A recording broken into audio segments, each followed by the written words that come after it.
So, Tora's having lunch around the fire with the priests. It's daytime. They're kind of out in like a deserty area, and she's having lunch with the priest. And then all of a sudden, a Range Rover kind of space car starts to come up, and she tells everybody to hide all the valuables. And we meet Bantor, who's one of the bad guys, and Krago, who's one of the bad guys, and they're searching this planet for valuables. Particularly, they're looking for crystals. The priest sees them coming after Tora and some of her minions have kind of escaped. They're hiding, and he introduces himself. And, of course, Bantor is trying to take the priest's crystals, and there's a couple of shootouts. So, the setting is like, even though it's in the desert and even though it's in the day, then it's, it's almost like, think like Star Wars in the day where it was like out in the desert like that. Maybe one of those, that's the vibe they're going for. That's what I'm feeling. Star Wars meets like Twilight Zone. Right. So it's kind of, they're pulling a lot from Star Wars. They're pulling a lot from Star Wars. Finally, the Tora girl. Don't you compare this to Star Wars at all. That is disrespectful. That's disrespectful to George. Don't do it. Okay. So, I don't know.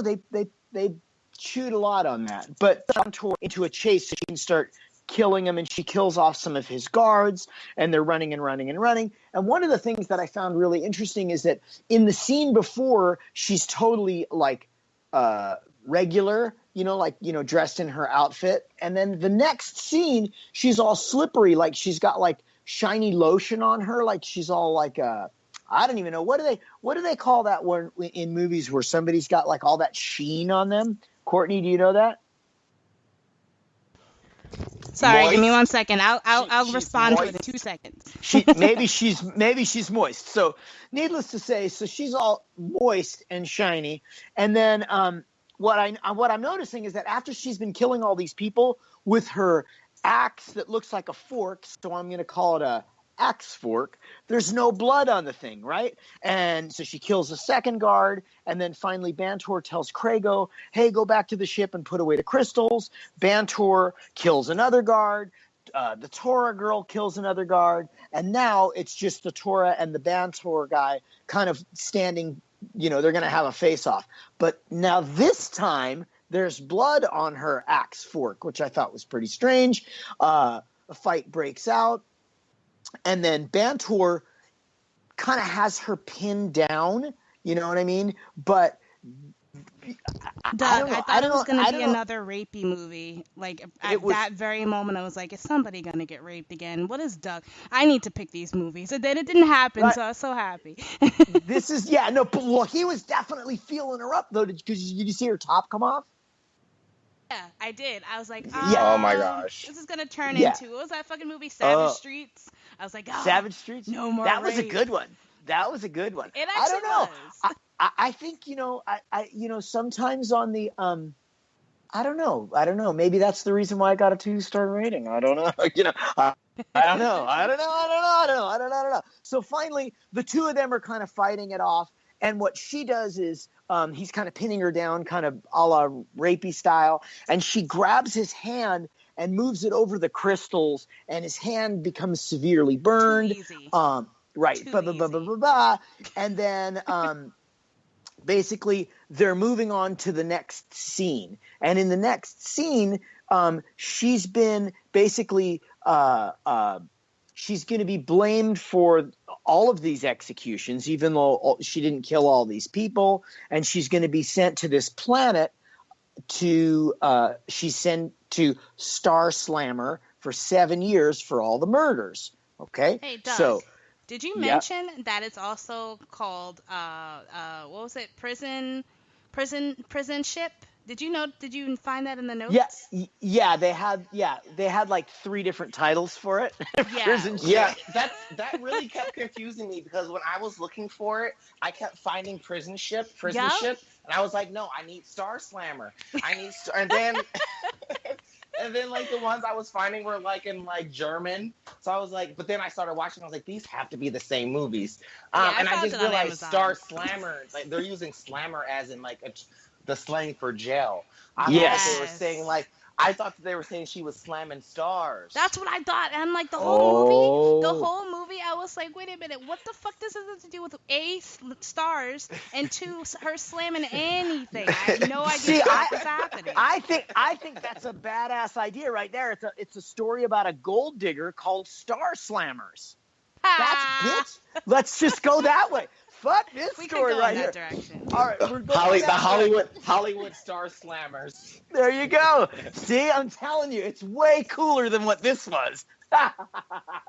There you go. All right, so that's I don't know what we're going to revisit that toward the end. Star Slammers. So it's possible that it's a film about somebody that's a gold digger, starring Kim Kardashian, maybe Star Slammers, maybe. This sounds accurate. Damn. After Kim. Okay, well, I got to throw somebody under the bus. Lindsay Lohan, how about that? She's done. Doug, these are your fellow neighbors. You need to respect your neighbors, okay? You need to put some respect on their name. Yeah. All right, I'll come up with somebody cool. Needless to say, so they're inside the prison, and there are all these girls. Of course, the Tora girl is already tied up. Again, now this is the second tied up person, and she's tied up bonded style, and all the prison girls on the cell block are kind of waiting for their turn, if you will. And all the girls are kind of waiting, and we meet Mike, and Mike's kind of like the ringleader of all the girls on this ward, and she's telling each girl even with whether they want to or they don't want to, that they've got to go get a shot in or punch or pinch or grab or pull a hair or whatever to try to put the Tora girl. Yeah. Can we talk about how the first insult to injury was totally a vagina punch? I mean, I just want to put that out there. There was a couple of that. Well, now, what do you call that? What's a good? Is it a vag shot? What do you call that? It's like a vag punch. I would say just vagina. No, I would say coochie punch. Let's say coochie punch. Coochie punch. Okay, we'll cool. Because we're gonna go. It's a pussy punch. It's a pussy. Okay, it's okay. Pussy punch. Not to be mistaken with pussy popping. See, because pussy popping's good, but pussy punch is bad. The women in prison. Why? I'm gonna have to. Why? Why is every black woman in all of these movies ain't got their hair done? That bothered me.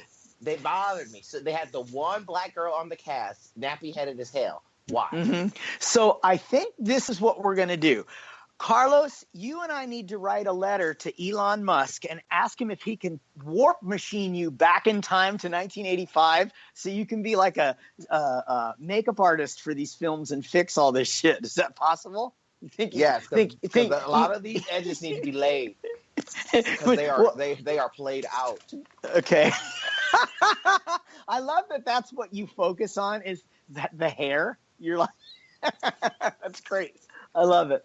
So needless to say, all the girls are taking their punches and their shots. And Adriana who is the dark-haired kind of Joan Jett of the group, the butchier of them, of course, decides to go and kiss her. Mike comes in, and Mike, even though Mike is a woman, and we never really learn why Mike wants to be called Mike. Maybe Mike was Michelle. Do we really need to know why Mike needs to be called Mike? I don't know. But there were a couple of very funny lines, and the first one was Muff Alert. And so Muff Alert to me meant a couple of different things, but who they were referring to is, do you remember way at the beginning of the show, there was the one-eyed lady that was the dominatrix kind of prison person that was putting the leeches on Mike? That's who Muffin is. And Muffin is the one-eyed bondage prison guard. And again, I'm wondering, like, is this a softcore porn? What is going on here? What's going on here? And because this could go anyway. We're just a few minutes into this thing. I feel like that's your question no matter what we watch. Is this a softcore porn? Every movie is this? that you've told us to watch, really, that is a very accurate question to ask. I'm telling you, especially coffee. We've got Star Slammer, and then we've got like the genre, which would be kind of like a softcore porn. We're off to the races right now. Karlos, you write the synopsis, and we're good to go. We'll have funding by Tuesday of next week. Yes. Yeah, You I know. will. Yes, you. No, we would get shut down so fast by Me Too. Wouldn't be funny. Okay. Okay. So finally, we meet the one-eyed muffin lady, who's I love that, the one-eyed muffin lady, who's basically kind of the dominatrix that's the enforcer inside the prison. By the And way, yeah, she yeah, was the yeah. most attractive out of all the bitches. You think Just so? saying. Just You saying. think I mean, so? the main girl, she was cute and all, but her titties were tiny. But Miss Muffin Okay. looked like See, she was actually, I thought that her packing. titties were pretty good. I thought the Okay, main girl's Carlos, titties were Carlos, pretty good. Carlos, your sources. I don't trust your sources for Wow. very specific Right. reasons. Right. Okay. So what's happening is that the muffin, I guess, jail guard tells her that she's got to change into the jail clothes. So she's changing, and the Tora girl's trying to be all tough, so she's just changing out in front of all the girls, and the girls are catcalling her, and saying all this, that, hey baby, woo woo, right? And finally, Muffin and Tora argue about the Barton guy, right? And then we've got the baton, and she throws the baton into her crotch. Did you catch that? And so if I the first one, sure if the first one was you said it was a crotch punch, what Yes, would it you was a call the coochie baton? punch. A coochie punch. What's a baton thing? Like, what's the baton one? I don't know, Carlos. You're gonna have to make up this one because I don't know a lot about batons like Uh, that. I see. I don't know. That's like a nightstick. That was like a The nightstick. nightstick. Okay. Yeah. Stick. Can we call it the black? Can we call it the black stick? Ow. You're pushing it. You're pushing it. I'm done. Oh my Oh, god. hey man, I'm just saying that's what was going on there. Needless to say, Muffin has her nightstick, and she rocks the nightstick into the She girl's got groin. Rodney King. She got Right, Rodney she got King. Rodney That's what King. that's called. Okay, and we're gonna call and so finally Muffin tells her that the warden wants to see her. So Muffin is taking Tara to the warden, and Muffin, on her way, Muffin removes her eye patch and shows her, and you see that one of Muffin's, her left eye, had been gouged out because one of the other prisoners had tried to break for it, and they got into a fight. So it was kind of like, okay, there's some effects right there. Needless to say, the next scene is the warden watching two people wrestle, and you have a very big guy and a very small guy wrestling, which I thought was, I again, was so lost at fetishy, this scene. I was very like, okay. fetishy. No, but listen, I was like, okay, this movie, it may not be too bad. And then, bam, random fucking wrestling scene with a midget and this big guy. And I'm like, okay, there it is. Now, There it is. now it's There going it to get bad. We're on track. We're on track. So Muffin introduces the Tora girl to the warden, and the warden's name is Exene. And again, she's dressed up like Elvira Bondage, kind of whip, blah, blah, blah, blah, blah. And the Exene goes on to say that the Bantor guy is still alive. If I called him Barton before, I'm sorry. The Bantor guy is still alive. And she's kind of like, getting real gropey and touchy-feely with the Tora girl, which I thought was par for the bondage kind of theme that we've already set since the beginning. Mm-hmm. And she says something to the effect of, if you're planning to stay here, you better please me. You better be prepared to please me, which I was like, okay, fair trade. okay. So, which okay, that's where we're going. So next scene, all the girls are eating at the mess hall, and we see this Asian lady, and the Asian lady is Dr. Poe, which we'll find out her character a little bit later. Why the Asian lady got to be the doctor? First of all, I don't know. Yeah, it's just that. And the warden's just being the warden. And, while they're in the mess hall, there's this TV, and the TV is there. And then on comes this commercial, and the warden's saying, I'm going to cut off your oxygen tonight or whatever, just threatening and intimidating the girls. No, that shit was hilarious. She goes, which is pretty funny. Off the oxygen, the mass released from the ceiling, but they don't work either. I was like, Pretty that's funny. great. It's pretty funny. What that's not like that that what do they call it? Auto asphyxiation. What do they call that? Yep. Like we're right in that same in that same sweet spot. We're in that same sweet spot. Yes, So we are. while they're watching the TV, there's this guy named Monty Martian, and he's like a game show host.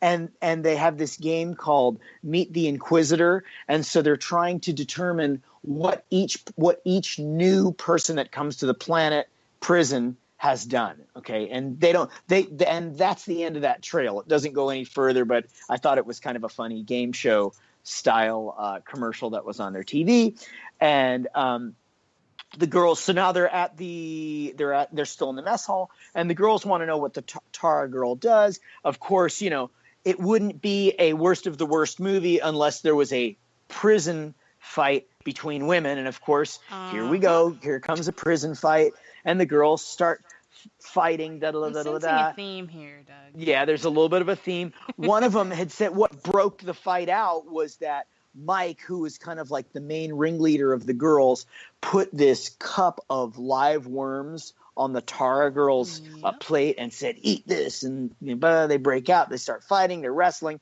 and so I did notice that they had some pretty good wrestling moves and some pretty good kind of fighting and diving, and right. They're working it out.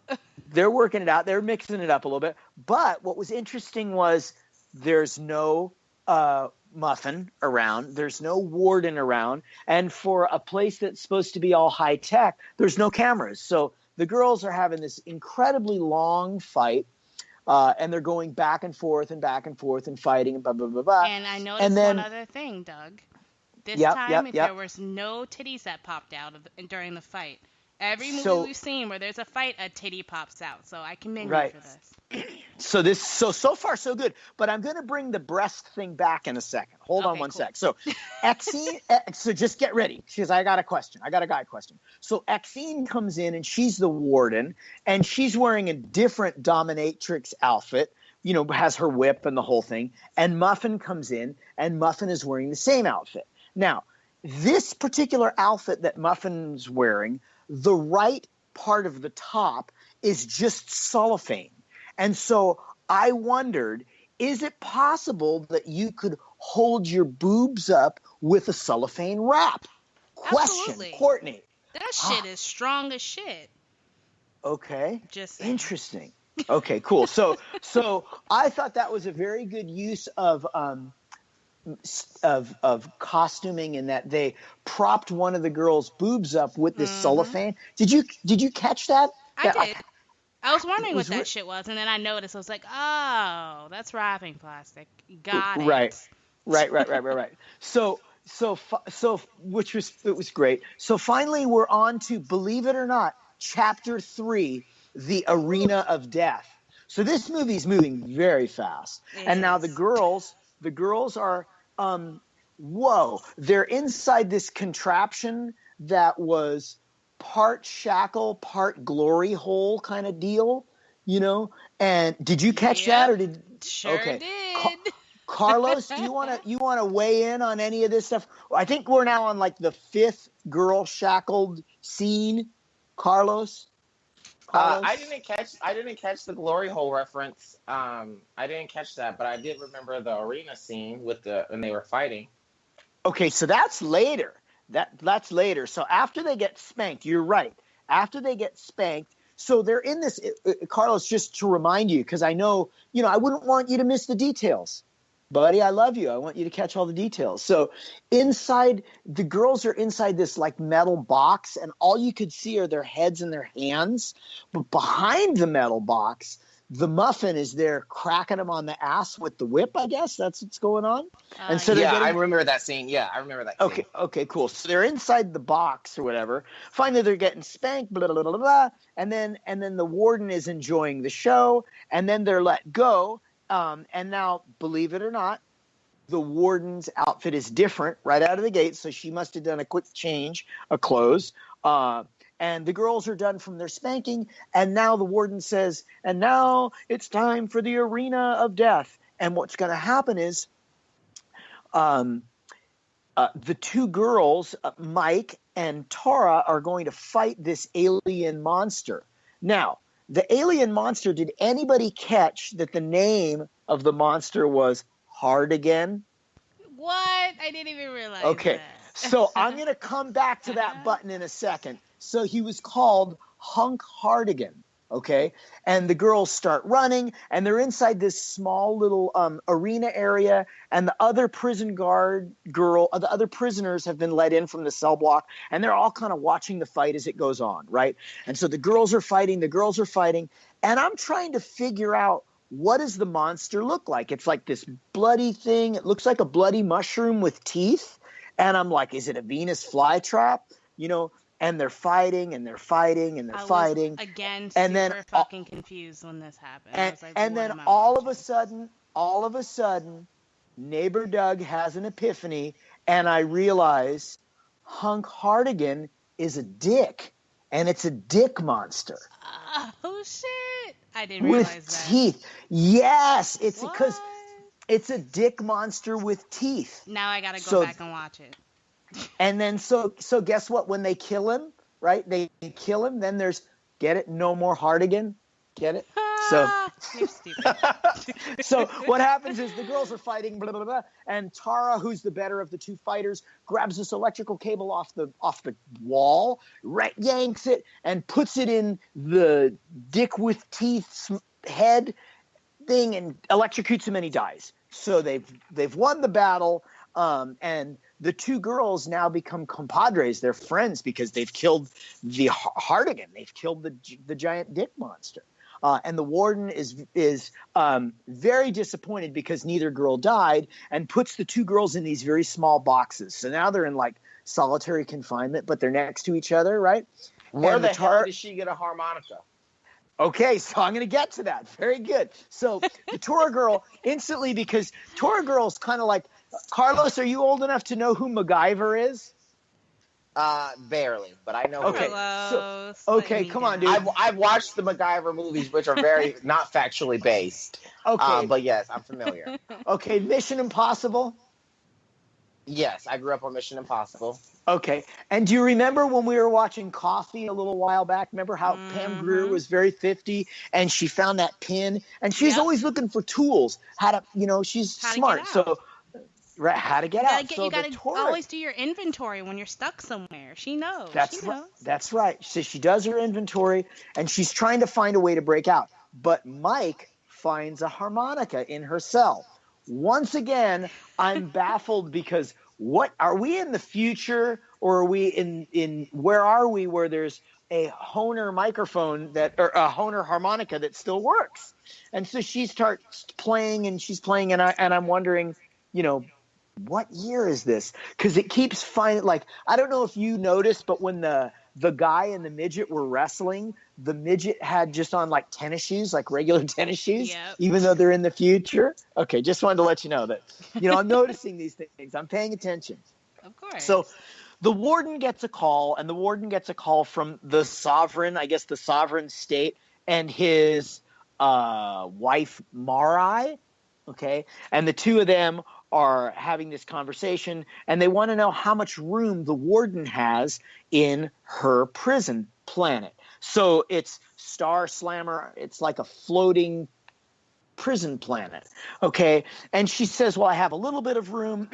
and the sovereign, who's the leader of this nation, says, great, I'm going to send Bantor and his men because Bantor needs a rest, and he's going to rest in the prison.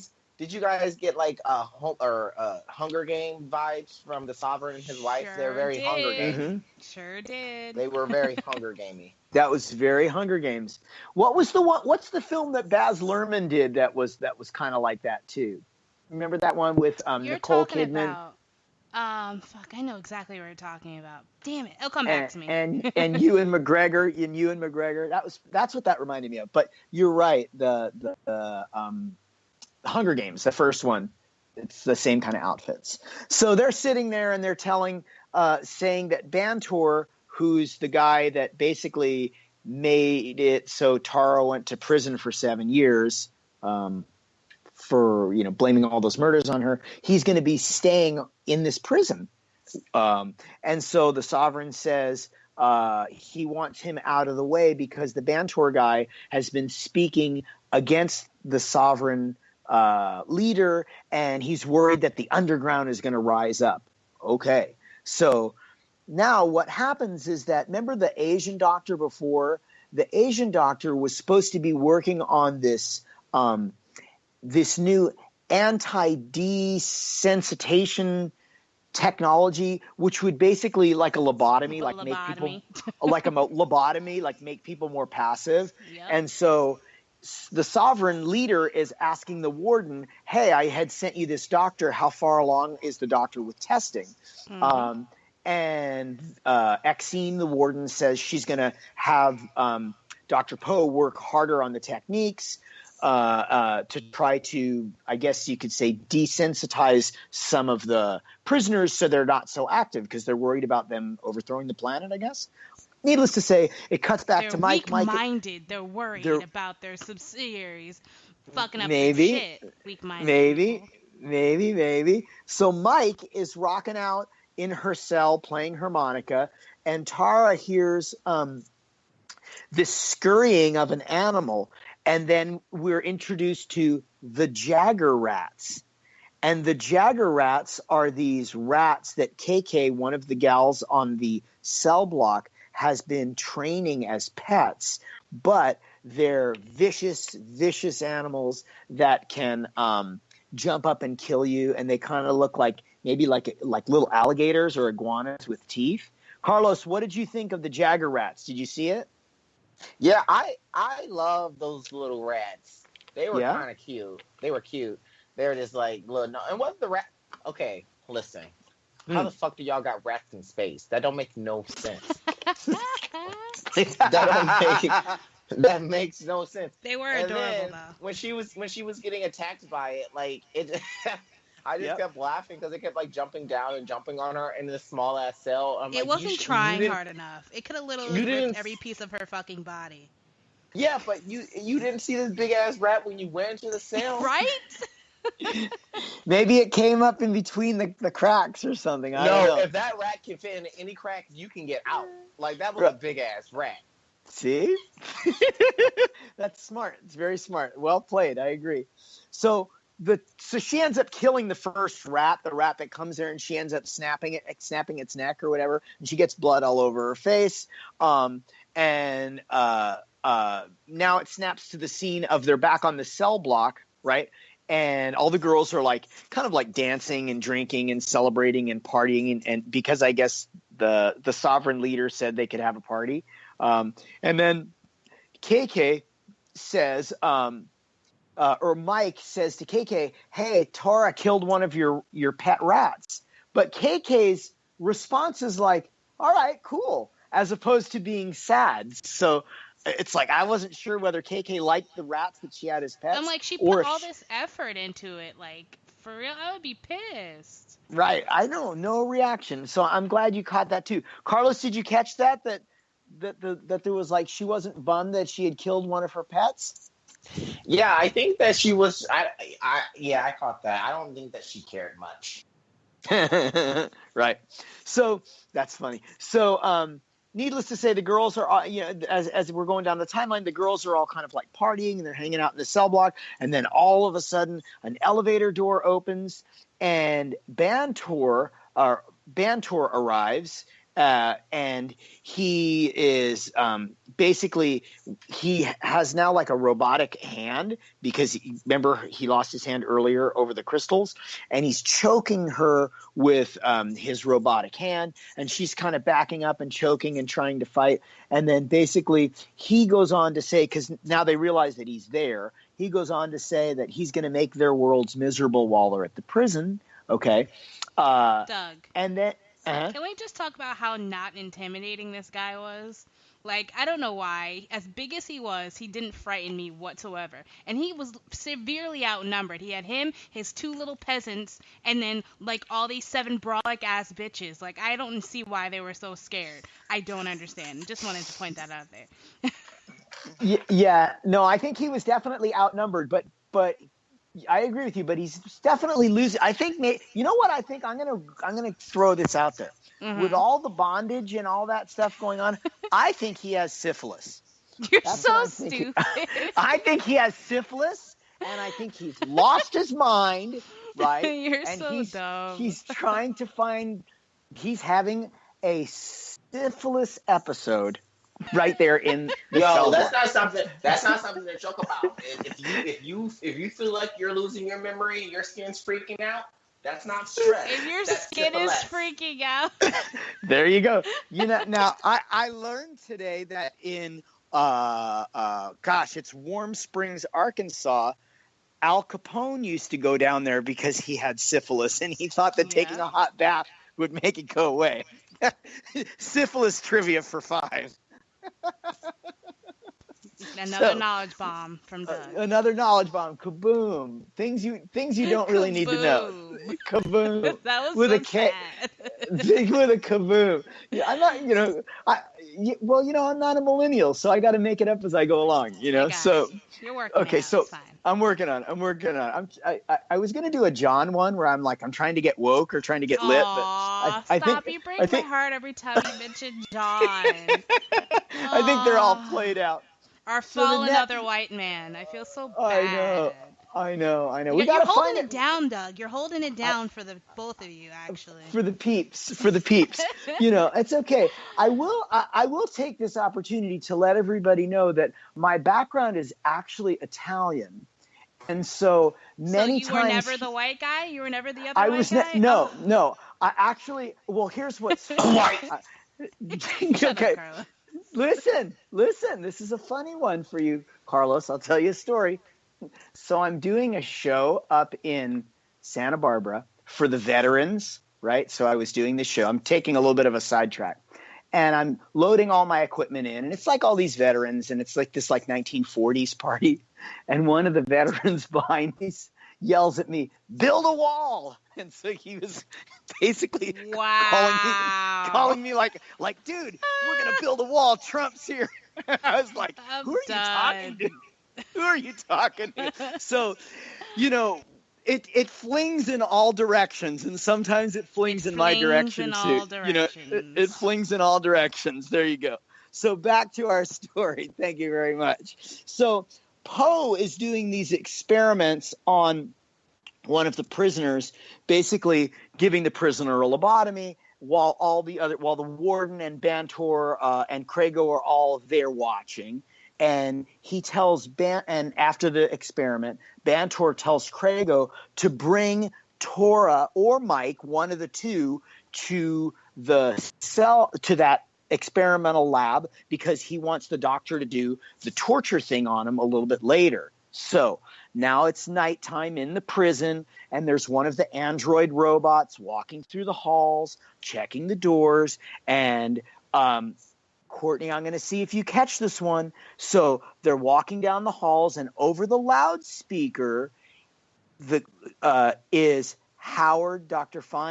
Howard, making a reference to the loudspeaker, saying the powered android needs to report to be powered up again. Did you catch the Three Stooges line?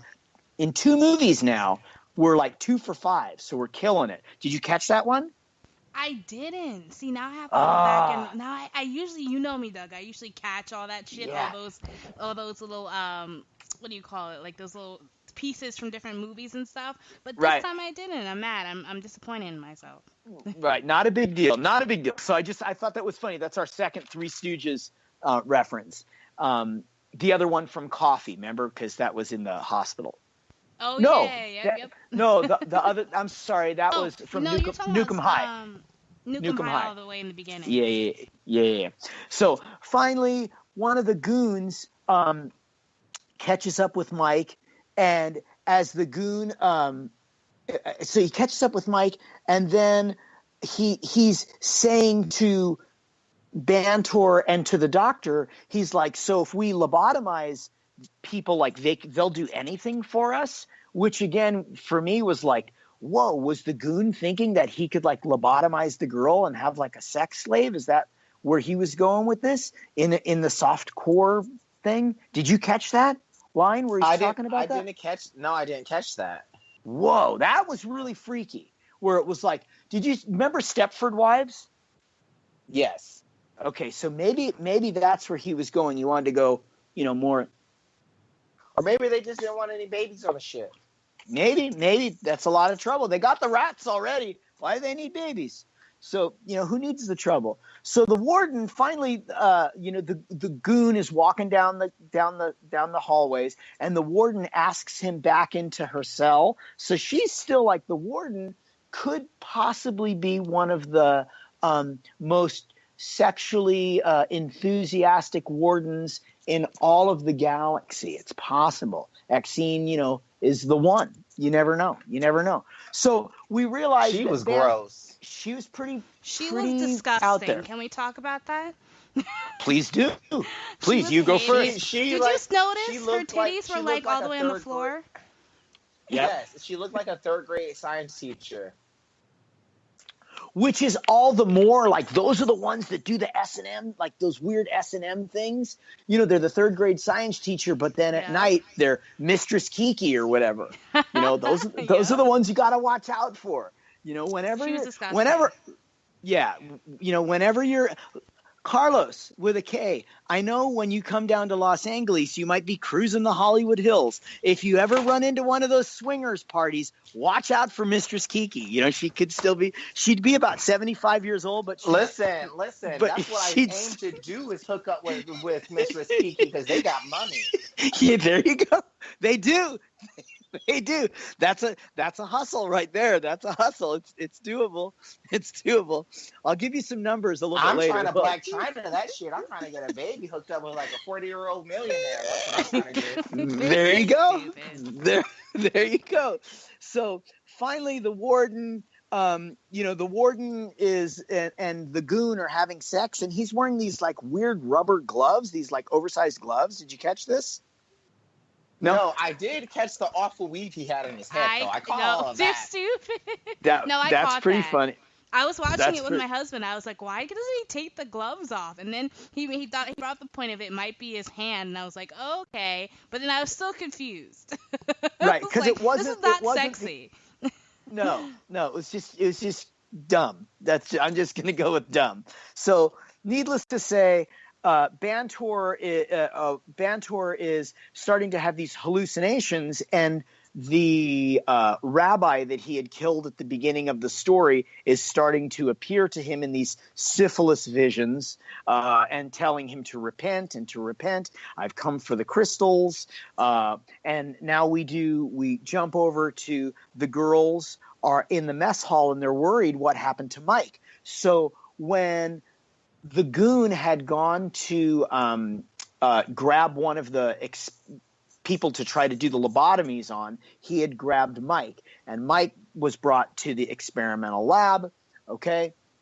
Finally, we're at the mess hall, and the girls are all having their lunch, and then out of nowhere, for no reason at all, this giant worm jumps out of the oatmeal and scares the Audrey girl. That was very fucking random. And was that ever explained? Because I feel like I missed that. No, that was it was that She's it things was are getting really goofy around here, and that was the fucking lasting time you heard about the fucking worm.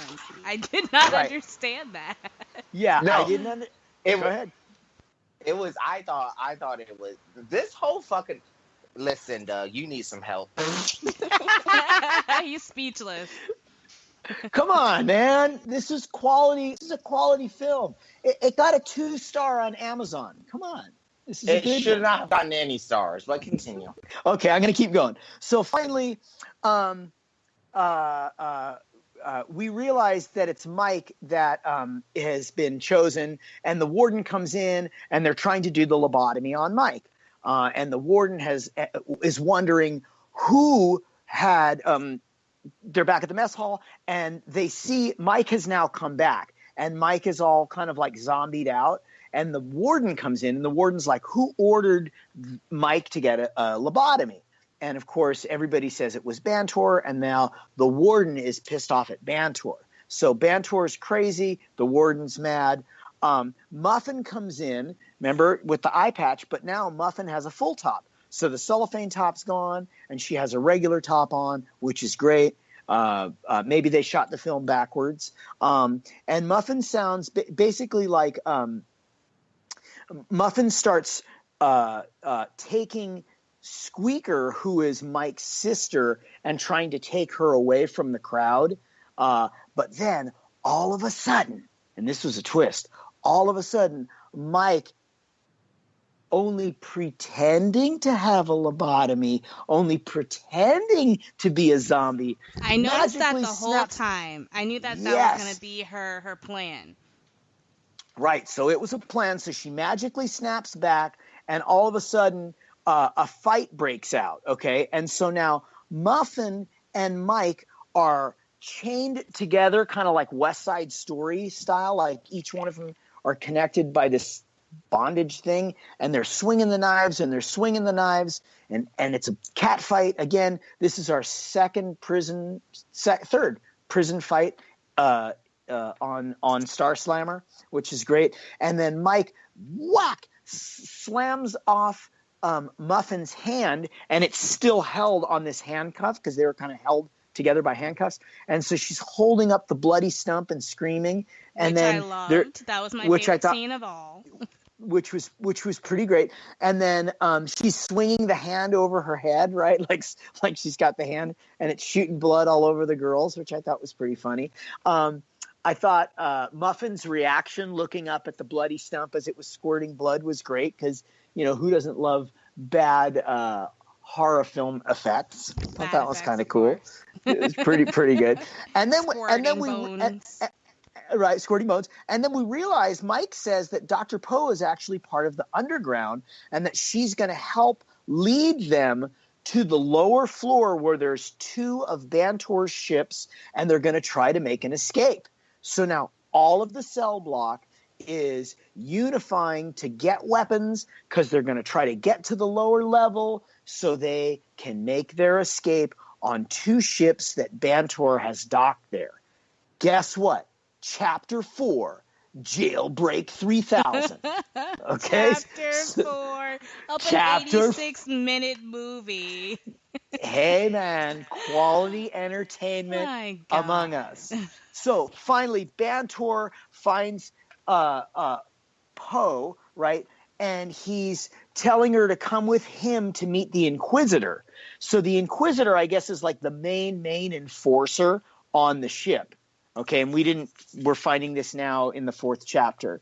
Exene walks into the mess hall. She's the warden, and she sees the dead Muffin, with the hand, and she sounds the alarms because she realizes all hell's breaking loose on Star Slammer, and she wants to know what's going on, so she sounds the alarms, and all the android guards are now trying to find the girls who've escaped from the cell block.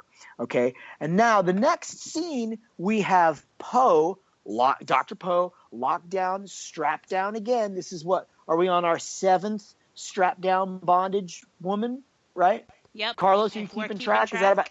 Okay, good. If we're keeping track, it's about 7. Okay. Yes, about 7. Okay, about 7. And he's basically, I guess torturing her. The Inquisitor is torturing her, and all the girls are grabbing weapons, and one of the girls grabs some of the Jagger rats, and the torture's going on. And all of a sudden it goes to another scene where the Tora girl walks into the laboratory because she's trying to find Dr. Poe so they can lead him to the ships. But for whatever reason, and I don't know why, she changes her shirt. Like, I don't get that. like when you're, I don't know about you, Carlos, but when I'm running away and evading the android robots, and I'm trying to get to the lower level to escape. The last thing on your mind is to change your wardrobe. Is a wardrobe. I mean, you gotta look cute. You gotta look cute when you die. Yeah, okay, maybe maybe it was stinky and sweaty. Maybe it had too much sheen and she had to, change it up. So I was a little too curious. moist. She was too moist. Too moist around the upper body. You know, who knows? So finally, the Tora girl finds the laboratory where Dr. Poe is. Okay, and so she's going to try to save Poe. Exene, the bondage warden, shows up, and she starts to whip the Tora girl because they're all in the Inquisitor's torture chamber, and she's whipping her, and she's kind of got her, you know, choked a little bit. And Exene tells the Inquisitor, "Watch out, we have a mutiny. Watch out, we have a mutiny." And then Dr. Poe recovers magically, jumps off the table, grabs some kind of a, I don't know, whatever, some kind of like a metal pipe or something, and cracks the warden over the head and saves the Tara girl, which was really, really exciting. It was almost like It was so exciting. Raiders of the Lost Ark. It was like practically Raiders of the Lost Ark. Practically. Carlos, what's your favorite bad guy saving the day movie? The bad guy saving the day. The Lion Or good King. guy saving the day. Good guy saving I was the day. about to say, what? Sorry, good guy. Good guy saving the day. Oh, it has to be The Incredibles because I just watched The Incredibles 2, and that's an awesome ass superhero family. Cheap answer, Carlos. Good. You could not find another answer. That's No, okay. I was more on bad guys saving the day because Me I too. believe that Scar on Lion King really saved the day. He made the pride more colorful and equal opportunity Carlos, because you are the the best at lions were bullshit. excluding the hyenas. There you go. I can No. appreciate Including it. the hyenas, that's fine. That's They were funny. It was equality, racial equality. It in was Lion for King. racial equality. Why should the light-skinned lions have all of the good meat? Why do Okay, we have goodbye. to eat the What? scraps? Yeah. I love it. I love where you're Why going. are we I love here? where you're going. I love where you're going. Finally, so the Tora girl and the Poe are trying to escape. One of the guards, who's now dressed like Ace frickin' Frehley from Kiss, grabs her. And I'm wondering, is it the same guy? He grabs Dr. Poe and he snaps her neck, so she's dead. And then Tora spins around and she has her laser gun, bam, bam, bam, and she shoots him. And he's dead now. And the bondage warden, Exene, is looking now for all the girls. So she's on the hunt too, trying to find out where this cell block went. Apparently there's no other prisoners on this whole freaking planet other than these It's like 8 just girls. them. It's It's a just them. ship. It's a ship. It's not even a planet. It's a ship. It's a ship. Okay, Star Slammer. I'm going to go with that if you say so. No, because they kept showing in the scenes the ships flying. Like they would have a scene, and then they did this really bad like fucking cinematography of a space scene, and have them going from ship to ship.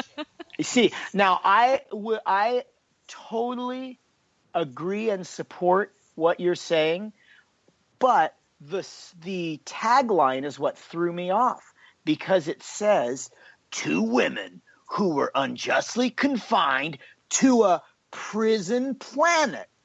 So I'm freaking lost, you know, but I'm going to But run. Doug, did any of this make any sense? No, none of it Ask made yourself sense that because question. even the part where she said she would turn off oxygen. How can you turn off oxygen on a whole planet? I don't know. Hey, man, the syphilis part made sense. I'm going with that. that worked pretty good. Carlos, there's no oxygen usually on a planet, so it would make more sense if they're kind of in like a floating prison for her to have to turn off the oxygen. Just saying. They're in the Right. International Space Station. Right. So finally, Bantor jumps out and he's fighting Exene and he's telling her to get ready for the prison battle. Bantor has a standoff with Tara and she shoots one of the goons and she escapes, kind of, you know, I'm not going to say Star Wars style, but let's just say sci-fi style, you know, running down the hallway with her ray gun. Mike and Squeaky and the other gals are running through trying to get to the lower level. Tora pulls them into this very small room and explains that they have to get to the lower level to get to get the ships. And then Mike says the best line of the movie. So I'm going to set it up again. They're in this small broom closet. Oh my God. Here we go. Tora is telling him, okay, this is what's going on. We're going to get down to the lower level and we're going to get on these ships. And Mike says, Let's make like whores and blow this joint. I'm done. Come on, man. I'm gonna That flip was the so table. funny. Somebody really wrote that. Like somebody really wrote Someone was that proud. line. Somebody wrote that line. Let's make like whores and blow this joint, which is pretty funny. Anyway, the girls are trying to get to the lower level. They're dodging the androids. Finally, the girls jump into the ship. So they found one of the ships. And now, all of a sudden, we're out in space. We're out in space. We're off the planet. We're in one of the ships. And there's this space wars happening. And some of the ships are getting blown up. And some of the ships are not getting blown up. And Bantor is still down on the planet. He's finally the only one left. Real quick, because it reminded me when they, especially during this whole Space Wars like scene, did you realize that they pretty much used a different rendition of the same fucking music throughout the whole movie, and it was just intensified during the Space Wars scene? I was like, okay, I'm done. At this point, I'm over. Yes. They did. There's some funny things about that too. Where a lot of the music that they used was actually used from commercials. That makes sense. In the score. Terrible. Yeah. It was awful. Yeah, it's pretty bad. Pretty bad. So needless to say, the only one that's still alive is Bantor, and Bantor is on his ship, and then all of a sudden one of the Jagger rats jumps up and starts biting him, and then the rabbi appears again and tells him to repent, and then the girls blow up Bantor's ship, and they say, hooray, hooray, and then they're getting ready now. They're saved, and they're going back to their planet Arus. And one of them says the last one off the ship buys a beer, and the other one says, I don't want to buy beer, I want a man, or whatever it is. And the closing shot is the shot of a red planet, and we run the credits. It ended so abruptly. It was so sad. I was like, oh my God, it's over? Yeah, and they couldn't do chapter 5. They were thinking about it. They were thinking about chapter 5 because it could have gone a couple different ways. They could have, could have gone in a couple of different ways. But this was one of those ones where they wrapped it up with a little bow, and the girls saved the day. Hit me with the facts. Okay, so I'm going to give excited. you some. I'm going to give you some facts. You're so funny. All right, so hold on a second. Let me get some pretty good pieces of facts here.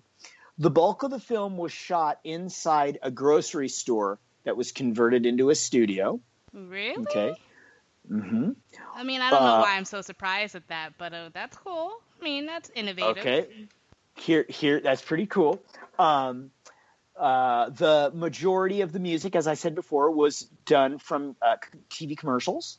The girl playing the harmonica, believe it or not, played her own harmonica parts, which isn't a surprise because she wasn't. I mean, it was trash, but yeah, it was bad. It was really bad. It was really bad. It was really trash. Some other kind of funny pieces of trivia were Jeff H. Harris, who is the producer for this, also produced the movie The Blob, which I thought was pretty funny. Makes sense. Craigo, who was Bantor's side guy, the guy who came in with the funny hair and then the red hair. Yep, him. Okay. He's actually the guy who wrote this screenplay, and his name's Michael Saunier. Okay. Why do I believe this? Okay, well, get ready. Here's what's even funnier. Ready? So I'm like, why does that guy sound so familiar? And I did a quick Google search, and Michael Saunier is actually the guy Dookie Flyswatter. And Dookie Flyswatter is the singer for a horrorcore band called Haunted Garage that were pretty popular in California in the this man has a lot of hobbies. Yeah, a lot, and he's written a bunch of things, and he kind of acts in a bunch of things, which is so it's kind of interesting. Like Dookie Flyswatter, who's this guy, is also a writer. Some of the things I found that were also interesting was that they repurposed gear from other movies and equipment from other movies. So at the beginning, when Bantor's driving up in the Land Rover, that was actually a vehicle that was used. this is so weird. It's a vehicle that was used in a TV series called Logan's Run that my neighbor Donald Moffat was the star in. That's how bizarre. Shit. Look at you being Wow. connected. Wow. A lot of the android gear, the guards gear, was used from a movie in 1981 called Galaxy of Terror. Remember the giant, what I had called Hartigan, which was the dick monster? The toothy monster was actually used in a movie called The Deadly Spawn. So it's actually, they repurposed gear from another one. I love how they repurposed gear from equally trash sets so that it fits in this trash movie. Right. It's so Roger. What is that guy named? Roger Corman, who is the guy who made all those old B movies and stuff like that. Yep. But that's basically some pretty funny stuff. Now, Karlos, I'm going to go to you first this time. Did you have a favorite character in this story or a favorite special effect? There weren't a ton of them. I know you loved the rats. Did you have a favorite character? I would have to say my favorite character would have to be that guy with the hand, the main evil guy. Okay, Bantor. Yeah, Bantor. Okay, good. That's good to know. That's excellent. I love it. I'm going to give you some trivia. He stayed in the B movie world for a long time, but I can't imagine why. Yeah, he was played by Ross Hagen, who I'm sure you can look up, and he's probably about 75 years old now. Still starring in B movies and such. But he's out there. He's out there fighting the fight. Courtney, what about you? Did you have a favorite effect or character in this one? I like Tara. I think she was cool. I thought she was badass. And she's pretty too, so it's kind of like, I don't want to see this bitch get roughed up. But then she was able to hold her own. And I liked it when her and Mike started being friends, like liking each other because of their situation they were in, being locked up. So I thought that was cool. But I liked her. I think she was dope. Okay, that's pretty cool. I think I'm going to go with... if I had a favorite character in there, I'm not going to go with a character. I'm going to go with my favorite effect, which is when Muffin's my favorite character, and Muffin also the favorite effect when she got her hand zapped off during the mess hall fight. Not my favorite. That was funny. That was pretty badass. That was pretty badass. All right, guys. Well, that was Star Slammer, and it was for me, that was an amazing piece of strange science fiction, space odyssey, bondage film. Bullshit. Really weird one. It was a bullshit one. I'm going to start winding things down, but the first question is, Karlos, do you want to tell us what's going on this week? Anything you want to hype people in podcast land about what you're doing or where you're going to be, any of your appearances and such? Yeah, I started a new podcast with one of my comedian friends here in Seattle called FTW. You're cheating on us? Not really cheating. How dare but you? It's actually no, I actually tried to get her to come in with us, but she's on a whole different platform. So she was the girl that I was trying to get to go on Savage Media Radio. But after researching and after looking at everything, it's actually a podcast that talks about it's like very like school shit. Like our last guest, we had a fungi specialist. And then before that, we had like a moss specialist. So it's very educational. It's totally opposite than what we do, like bullshitting and talking about funny movies and bullshit that happens. It's actually very educational. And I really wanted to flex my muscles because I am an academic. Like I went to college. I have my bachelor's degree in political science. So I really wanted to show like my academic side. So you guys can catch FTW podcast on, I believe, Spreaker and iTunes right now. That's what I've been working on this week. Yeah, that's just about all. I'm trying to get my YouTube to 10,000 subscribers. Ooh. So I'm at like 8,000 now. So I need like 2,000 of you guys to go subscribe to me. And yeah, that's pretty much it. Just trying to venture out on this new podcast. And trying to get my views up on YouTube. That's all I've been working on. Infidelity. I do 3 shows a week with you guys. Oh, that's good. cheating doesn't count if I didn't already let you know about it, CoCo. No. You cheated already before you let us know, so it's infidelity. Oh, You're dang. committing No, I a did sin. not. Dang. You're Dang. committing I a tried to have. sin. I tried to be polygamist. I don't know. I But don't it need didn't your work out. excuses. I don't. You know what? You don't Whatever. own me. You don't Whatever. own me. Doug's All like the right. kid. Doug's like the son in the closet with his hands over his ears and in fetal Boy. position. He's like, Oh, don't boy. fight, guys. Don't All fight. right. No, you guys, I love it. I love it. Okay, what about you, Courtney? What's going on? Anything you want to tell us about? I know you have you're working on a new business venture. Are you saving that for Wednesday, or can you tell the people Cheating in on us podcast with land? your time. Cheating on us with your Anyway. time. Mm-hmm. Anyway. No, I do. I have a couple business ventures I'm working on. I'm going to save a little bit of it for Wednesday, but I do want to tell you that me and Troy, who we all know hosts our Wednesday night podcast, we're both kind of trying to create some way for us to kind of venture out into doing some other things with this podcast, kind of growing and evolving into more maybe radio content and things like that. So we're trying to partner up with a couple people who can get us kind of on that platform, which will be super cool. And we just kind of it's kind of under wraps, but we have a lot of things planned for Savage Media Radio. So I'm super excited to mention that on Wednesday in detail. But that's pretty much it coming from me. I love it. Vertical and lateral moves behind the scenes. All right, well, that's pretty good. Good. All right, well, Carlos, do you want to hear the movie for next week? Does it have titties? Yeah? Yep. Nope. Well, hold on. I think across the board, every movie I've picked have had that. Yeah, because you are a strange person, Doug. I am? Okay, well, hold on. Hold on. There's not an abundance of movies that has a bunch of schlong hanging out in it, Carlos. Like, give the man a break. Right. Well, that's all I'm wanting. Like, can I just get listen? You obviously haven't been on Netflix lately because you there's a need lot. to watch Magic Mike. Oh no, what is it? Magic Mike? Is that what it is? Brokeback Mountain. Let's do a review on Brokeback Mountain. That shit's depressing. There's no D in Brokeback Mountain. Come on. I don't know. Touche. All right, so here you go. But this one might be for you. Are you ready for the movie voice? Yes. Here it comes. Courtney, you ready? I'm ready. A racist, corrupt cop partially cripples a young boy who later rises to power and becomes the kingpin of crime in Harlem. Fred Williams and Gloria Hendry star in Black Caesar.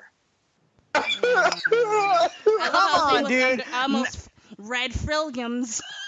I love how that was his name. I screwed up. Fred Williams. Fred Williamson is a tongue twister. Fred Williamson and Gloria Hendry star in the 1973 classic Black Caesar. Did you say a racist cop makes a kid handicapped? I said a racist. I'll do it. You want Doug voice or movie voice? Take two. Just regular voice. Okay. I got to hear this again. Okay, ready?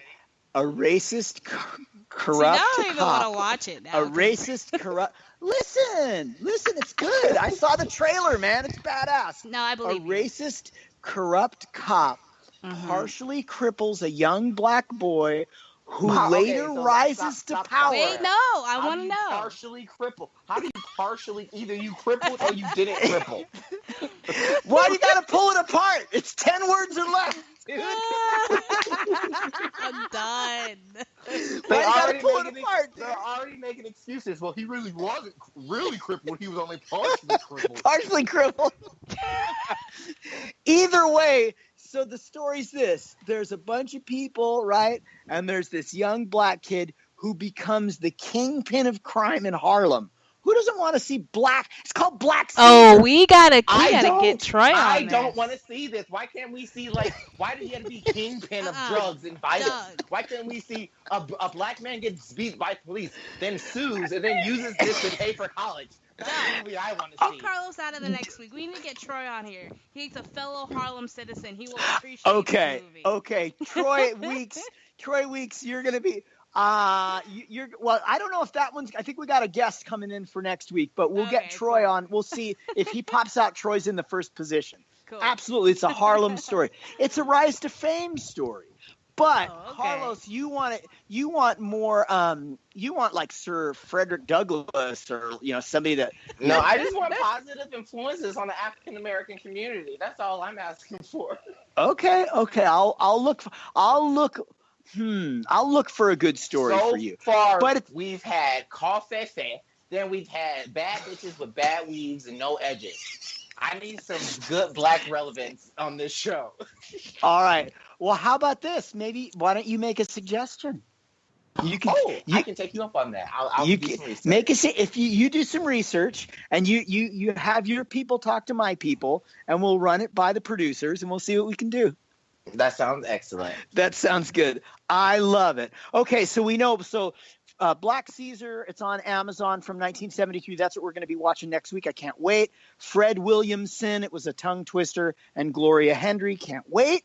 Want to say thanks to Courtney and Savage Media Radio for the podcast and for doing the Worst of the Worst podcast. It's a ton of fun.